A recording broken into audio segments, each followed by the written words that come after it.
Welcome, you whiskey ambassadors, to Whiskey One, the channel for the novice, the curious, and the connoisseur. So today we are going to be sharing the Balcones Rye Whiskey, so stick around.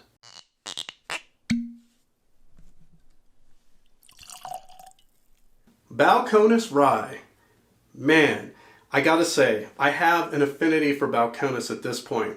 Pretty much every, batch that they've released, all their different expressions, I've really enjoyed. And if you're wondering why, they just have a lot of consistently good whiskeys and pretty much some high quality stuff that's really affordable, if anything.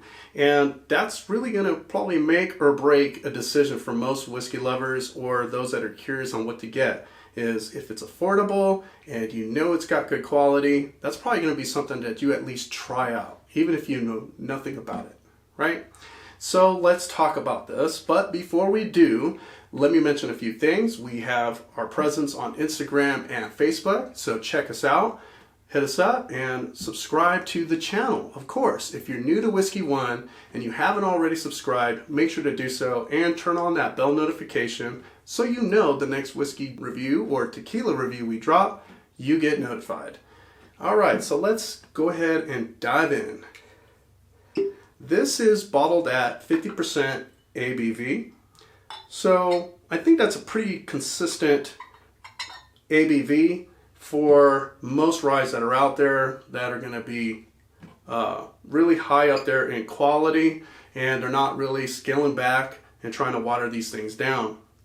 Now I got to say that, for being a rye, it's not aged for a very long time. It's only aged for about 15 months in oak barrels. Now I also have some water here, so we can sort of add a few drops just to see if it loses its character or even opens it up at all. So let's talk about Balcones.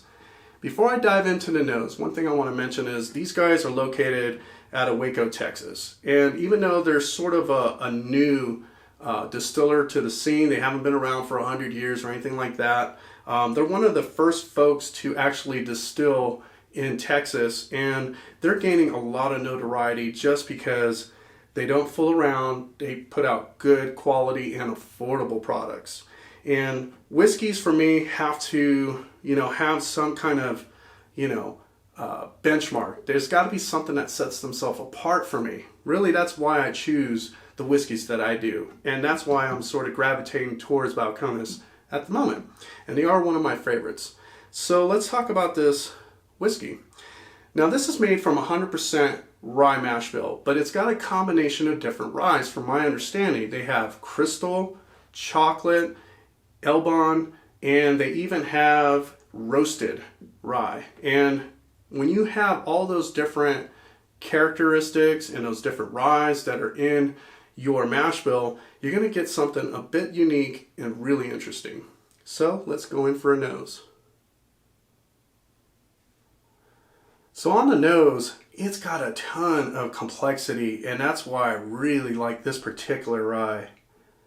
And it's buttery. It's not just your standalone, anise and wet cut grass or anything like that. I'm getting like dark chocolate. It's very nutty, like peanut butter. It's creamy and velvety on the nose. I almost get like toasted toffee. But it is fruity as well. I get like a cherry or berry medley, if you will. But one thing that's really interesting is that it's got like a lot of chocolate presence to it. And you do get some of that charred oak as well. It's there, but it has this like leathery component, almost like a dusty warehouse. Yeah, so one thing I want to mention is if you're just getting started to whiskey, this is like your first time getting into this journey and experience, and you really want to keep track of all this, you want to nerd out, I highly recommend going on a Pinterest website or even on different websites that will offer a whiskey tasting wheel, like a tasting chart.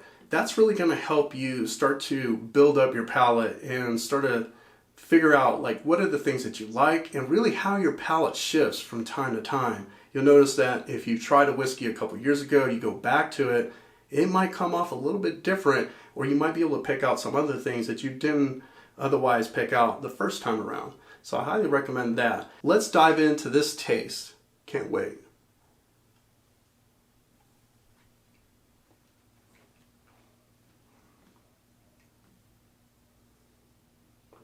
Okay, so this one is a good example of when one thing does not meet another. On the nose, creamy, velvety, buttery, and fruity. I gotta say, on the taste, it's a whole different animal. It's spicy, peppery, minty, and it does have a lot more anise and clove presence right on that taste. But one thing that I noticed is they typically have like this odd sour note bread character to it. And it's subtle, but it's just ever present, and I like it for one. I think it's very unique and interesting, and it doesn't throw anything off. And I gotta say, one other thing that sort of shines on that taste is really how vibrant it is. So let's go in for a second sip.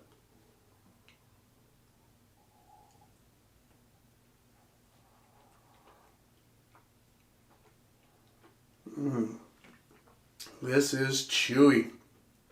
Dances right on that tongue. Now, on that second sip, some of the things that I got on the nose start to eke their way towards that taste. Now on the palate, yeah, it has got a bit of a buttery, creamy character. But I'm thinking like a chocolate that sort of evolves into a dark chocolate. Spicy, right? It's got a little bit of bittersweetness to it. And I'm not talking about an off-putting bittersweetness. It's just a nice, delicate bitterness to it. So one thing I'm going to do, particularly for a lot of you whiskey fans, is add a few drops of water. I will say, personally, I don't typically add water to my whiskeys. I really do it when I share the whiskey with others, especially for like whiskey tastings and gatherings that I have, because folks like to proof it down or they want to see if it opens it up. So let's see if it does just that. So I added probably like 2 to 3 drops. Now this is 50% ABV, so I probably proofed it down to about a good 43, 45%. Not too much. Ooh, I'm getting that chocolate presence a little bit more up front now. So let's get that taste in there.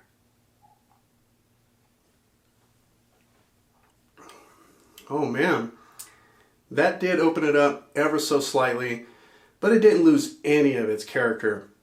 If anything, that chocolate presence is coming up a little bit more. It's sort of muscling its way around all the other characters in the room, and it's there to play. And I gotta say, it's a little bit more vibrant too. So that tends to happen with whiskeys that are like high in quality. They have a lot of oils that come from those barrels, and it really just kind of amps up the spice to it. There's a little bit more spice kick to it by adding a few drops of water. So if that's what you're into, I highly suggest that you do the same. So let me give you my overall thoughts and impressions on this. Well, generally speaking, anytime you can get a solid rye for a good affordable price, it's a no-brainer. Just get it. You won't be disappointed.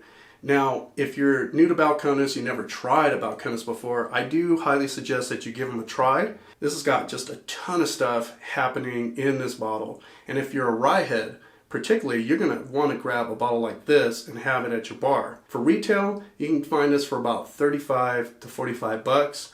And man, you just can't beat that price. I have other ryes that are 2, 3 times as expensive, and I don't think they're as complex or definitely as bold as this one. So definitely grab a bottle if you get the chance.